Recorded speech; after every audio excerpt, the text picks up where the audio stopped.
It started with Krillin vs. One Piece, we then did Yamcha vs. Naruto, and today we complete the trilogy with Tien vs. Bleach. Of the big three, I think it's pretty obvious that the Bleach verse is the most difficult to concretely power scale in the same way you can for the others. While some characters are clearly more powerful than others, actual differences in strength and the impact of the Bleach verse's insane hacks makes things a lot more challenging to concretely quantify. Still, a verse with such a wide array of complex hacks abilities is a perfect match for probably the most unique of the human Z fighters in Dragon Ball Z, Tien.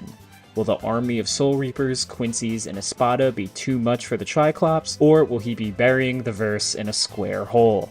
Let's find out. If you do like this kind of stuff, please make sure to like and subscribe, and let's jump right in. As is customary at this point, we'll begin with the scaling of the Dragon Ball character before comparing him to the verse in the big three. Unlike the other human Z fighters, Tien is introduced as a truly powerful threat and is the final opponent of the arc he first appears in, being the 22nd Budokai. Thankfully, guidebooks directly tell us that at this point, Tien's power level is 180. As we know, power levels in early Dragon Ball are not linear at all, with even small increases multiplying one's power level multiple times over. As Kid Goku's power level increased by a small percent after training with Korin, but his strength still multiplied several times over. So a power level of 180 does not mean Tien is only a couple dozen times stronger than Goku was in the first chapter. Most importantly for this version of Tien though, we are told directly that his Tri-Beam has greater destructive power than even Master Roshi's Kamehameha. At bare minimum, this makes the Tri-Beam a moon-busting attack, as it would scale over Roshi's moon-destroying max power Kamehameha, but as a highball. According to the guidebook El Manga Legendario, the Kamehameha at this point might arguably have already been a planet-destroying technique, meaning the Tri-Beam was even stronger than that. Of course, Tien continues to train throughout Dragon Ball, though he's quickly left in the dust by Goku and both Piccolos. Still, at this time, he learns the Mafuba, a powerful sealing technique, and further develops his other abilities. Still though, it's clear that Tien is the strongest human on Earth at this time. Entering the Saiyan Saga, Tien continues to retain this title.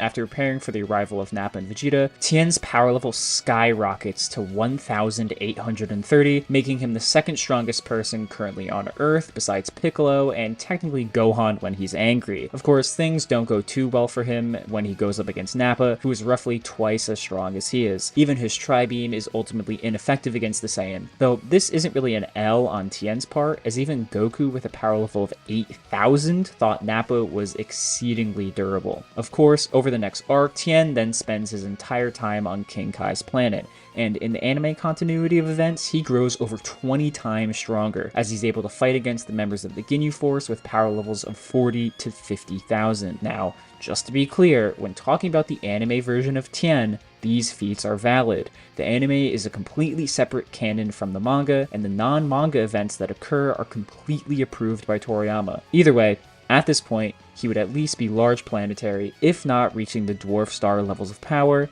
and beyond. Of course, once he comes back to life, the likes of Frieza and the androids are clearly still too much for Tien to handle, as he gets easily manhandled by them. However, once again, the Tri-Beam is a different tier of power entirely. Anyone who knows Dragon Ball knows Tien's Neo Tri-Beam is able to somewhat damage and outright pin down Semi-Perfect Cell, which is better than anything the androids or Saiyans could do up to this point until Super Vegeta arrives. While Tien does show up in the Buu Saga and participates more than the other humans, it doesn't really change his scaling.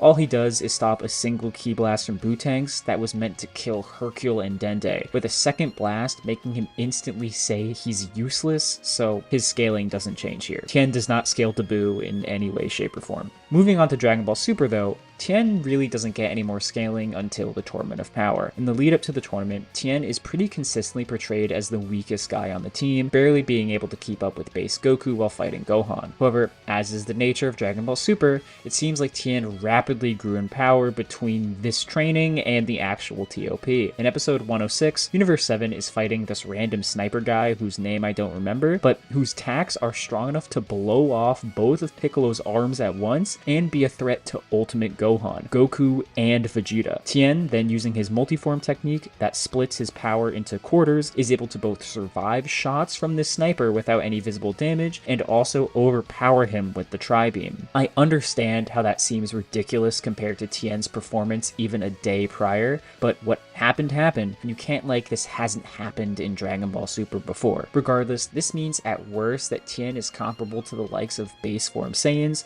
though he could be as high as blue level at best with the tri-beam, given that Gohan was threatened by these same attacks, and Gohan was able to fight Blue Goku. So again, a nerfed Tien surviving the same attack is really impressive. At the bare minimum, Tien would then be a universe buster in attack potency with the tri-beam, though at the high end, he's many multiples of power beyond universal and enters into that multiversal tier. By definition, this would put Tien's speed into the bare minimum insanely high-end faster than light. Substantially slower and weaker characters have feats of crossing the universe in incredibly short periods of time. It's really up to you which feats you want, but we're talking about the speed on the scale well beyond quadrillions of times faster than light.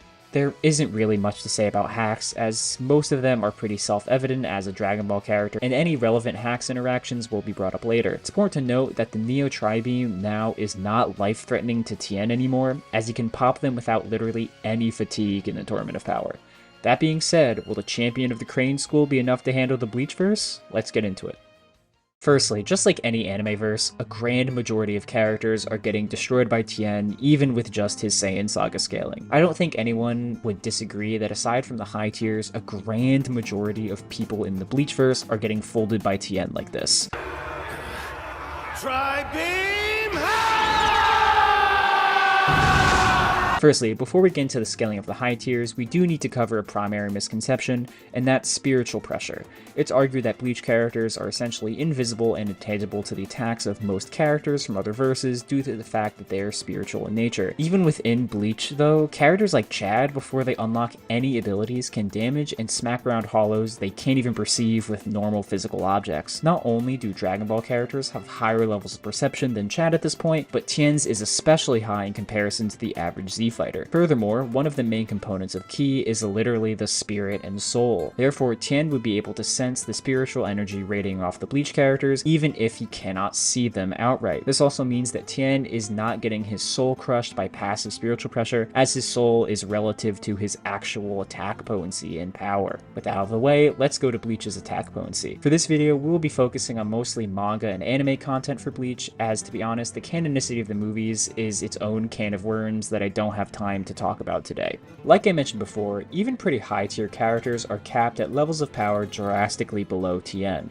For example, the strongest members of the Espada, like Ulquiorra, display continental to multi-continental feats at their high end, both from explosions they generate and statements that they can destroy massive structures like Los Noches. Either way, this wouldn't get them past even Tien in his first appearance in the manga, who again already has moon-busting scaling at the bare minimum. So ultimately, when it comes to scaling Bleach, there is really only one question that matters when it comes to actually gauging the powers of the high tier of the verse. How big is Soul Society?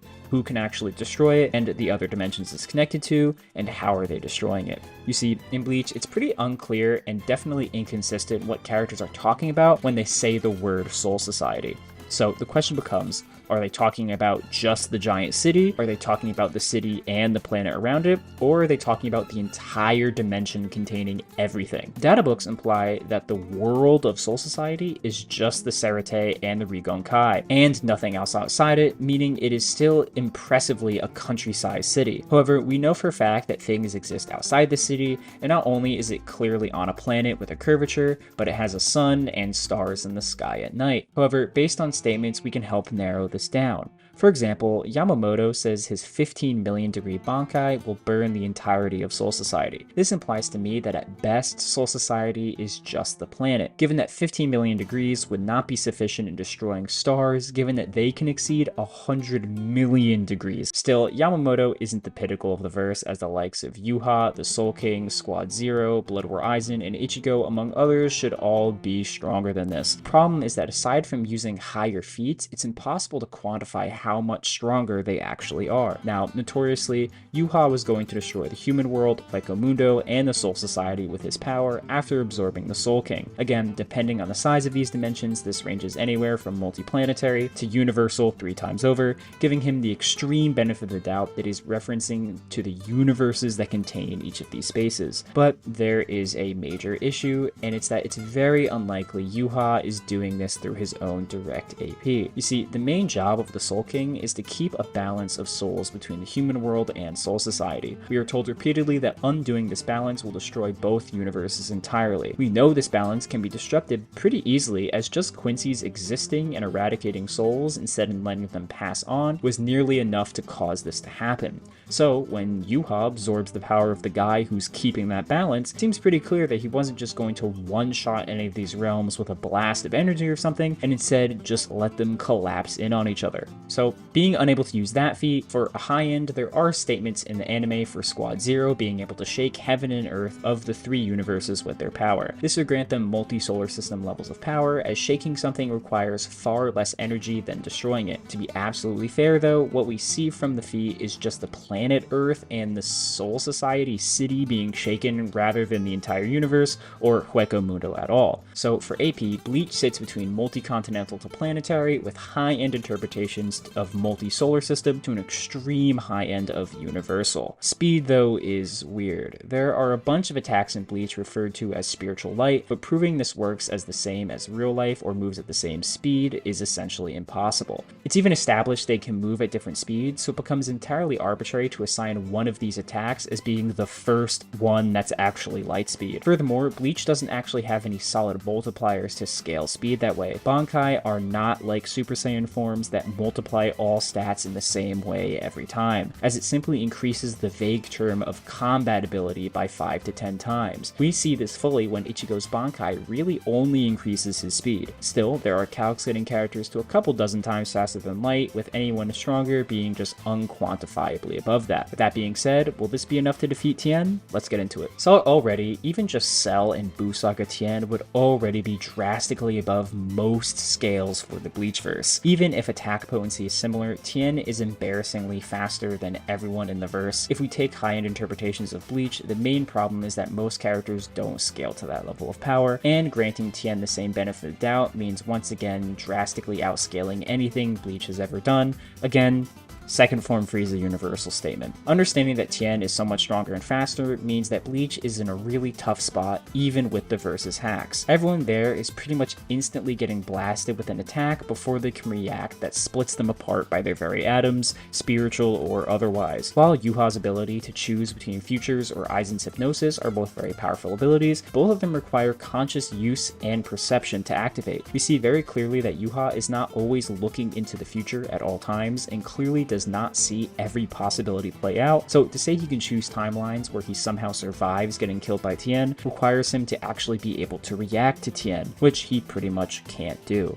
Now, there are some characters in Bleach who arguably have degrees of immortality, like Gerard or Hogyoku Aizen. Ignoring the fact that they've never survived or adapted to attacks practically infinitely stronger than they are, worst comes to worst, Tien has the Mafuba, and given that they are drastically weaker than him, he would have no issue putting them inside of a rice cooker. Also, for the sake of argument and assuming that a character can land a hit on Tien because for some reason he lets them, there's a solid chance that it doesn't even work on him at all because he's too powerful. It's clearly established that having a high enough spiritual pressure outright cancels out the powers and abilities of your opponent, and the same thing essentially happens in Dragon Ball as well. It's likely that if anyone swung on Tien, their sword would have just be stopped by his barrier of ki and not even reach his body, as we've established that both his physical and spiritual power are linked. So yeah, call me biased to Dragon Ball if you want, but Tien slams. As dumb as it sounds, being big, strong, and fast is going to beat Hack's abilities 99% of the time. That being said though, please no one ask me to do something like Yajirobe versus JoJo next. You made it this far, thank you so much for watching. As always, if you disagree with my takes, let me know how I was wrong in the comments down below. Finally, thank you to my channel members who got to see this video early. Your support means so much. That being said, see ya.